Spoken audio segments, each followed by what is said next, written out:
Hello అందరూ ఎలా ఉన్నారు? నేనైతే చాలా బాగున్నాను. ఈరోజు మీకు రెసిపీ అయితే చూపిస్తాను. నేనైతే చేయలేదు, మా పక్కవాడు చేసింది. బాగుంది కదండి కర్రీ. కర్రీ అనుకుంటున్నారేమో, కర్రీ కాదు. కర్రీ అనుకుంటే పప్పులో కాలేసినట్టే. ఇదంట చింతపండు గుజ్జుతో చేసిన పులిహోర పోపు అంట. అంటే నాకు తెలీదు ఇంత డిఫరెంట్గా చేస్తారనేది. నేను పుట్టి పెరిగిన తర్వాత ఇదే చూడటం అనమాట.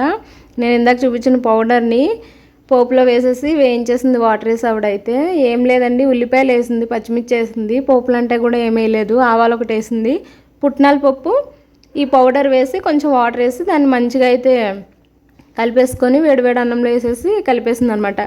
అది చూడగానే నాకు ఎంత నవ్వు వచ్చిందంటే, ఏంటి ఇది పులిహోర అంటారా, మేము ఎంత కష్టపడతాం పులిహోర చేయడానికి, ఈవిడేంటి ఎంత ఈజీగా చేసేసిందా అని చెప్పి వీడియో తీసుకుంటా అంటే తీసుకోమనింది. నేనైతే టేస్ట్ చేయలేదు ఎలా ఉంటుందా అని. ఏమో వాళ్ళైతే తింటారంట.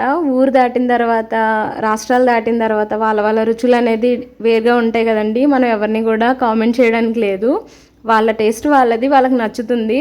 కాకపోతే ఇది పులిహోర అనేసరికి నాకు కొంచెం డిఫరెంట్గా అనిపించి వీడియో తీసుకుంటానని చెప్పి వీడియో అయితే తీసుకున్నాను. నాకైతే ఒక్కగా నవ్వు రాలేదు. నవ్వుతుంటే ఆవిడ అంటుందన్నమాట, ఎందుకు నవ్వుతున్నావు, మేము ఇలానే చేసుకుంటాం, ఇది కూడా చాలా బాగుంటుంది అనింది. నాతో చాలాసార్లు అనింది, నువ్వు చేసే పులిహోర టేస్ట్ చాలా డిఫరెంట్గా ఉంటుంది, వేరుగా ఉంటుంది అంటే ఎందుకు అంటుందా అనేది నాకు ఇప్పుడు అర్థమైందనమాట.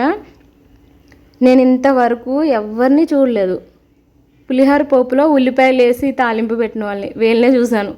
గిన్నెని కూడా వదలకుండా శుభ్రంగా ఉడిచేస్తుంది అనమాట, కడగక్కర్లేదు అన్నట్టుగా రైస్ వేసి అయితే ఉడిచింది. మేము కూడా తాలింపు వేసినప్పుడు ఊడుస్తాము, కానీ మరీ ఇంతలా అయితే కాదు. చూసారా, చూడటానికి అయితే అలానే ఉండింది, కాకపోతే టేస్ట్ ఎలా ఉంటుందని అయితే నాకైతే తెలియదండి. ఈ వీడియో మీకు నచ్చితే లైక్ చేయండి, షేర్ చేయండి, సబ్స్క్రైబ్ చేసుకోండి. పక్కన కనిపిస్తున్న బెల్ బటన్ అయితే ఆన్లో ఉంచుకోండి. నేను చేసే వీడియోస్ అన్నీ మీకు నోటిఫికేషన్లు వస్తాయి. తప్పకుండా అయితే లైక్ చేయండి, నాకు సపోర్ట్ చేయండి. నెక్స్ట్ టైం ఎప్పుడైనా ధైర్యం చేసి టేస్ట్ చేయడానికి అయితే చూస్తాను. Thank you so much for watching this video.